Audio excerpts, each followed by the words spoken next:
गणितामध्ये जेवढी प्रॅक्टिस केली तेवढं फायद्याचं आहे. जसं की हा प्रश्न, जर तुम्ही प्रॅक्टिस झाली असेल तुमची, तर तुम्हाला बघल्या बघल्या एक गोष्ट लक्षात आली असेल की हे वरी 0.125 आणि प्लस 0.027 नसून हा एका संख्येचा घन आहे आणि हा दुसऱ्या संख्येचा घन आहे आणि खाली या दोघांची बेरीज आहे.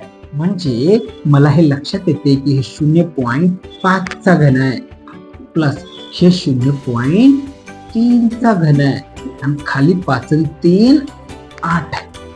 जर असं आलं तर मी असं याचं एक सूत्र तुम्हाला पाठच असलं पाहिजे.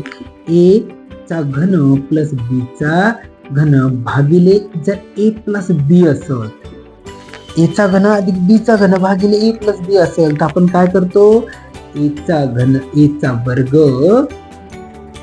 मायनस ए बी म्हणजे ए गुणिले बी प्लस बी चा वर्ग. बस संपला.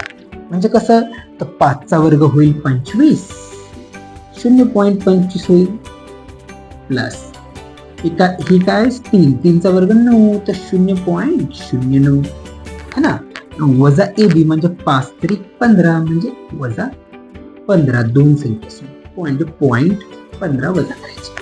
बस.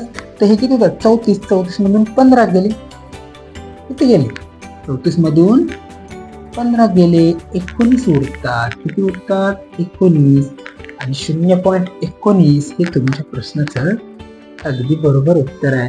व्हिडिओ आवडला तर लाईक, शेअर आणि सबस्क्राईब करायला मुळीच विसरू नका. जय हिंद.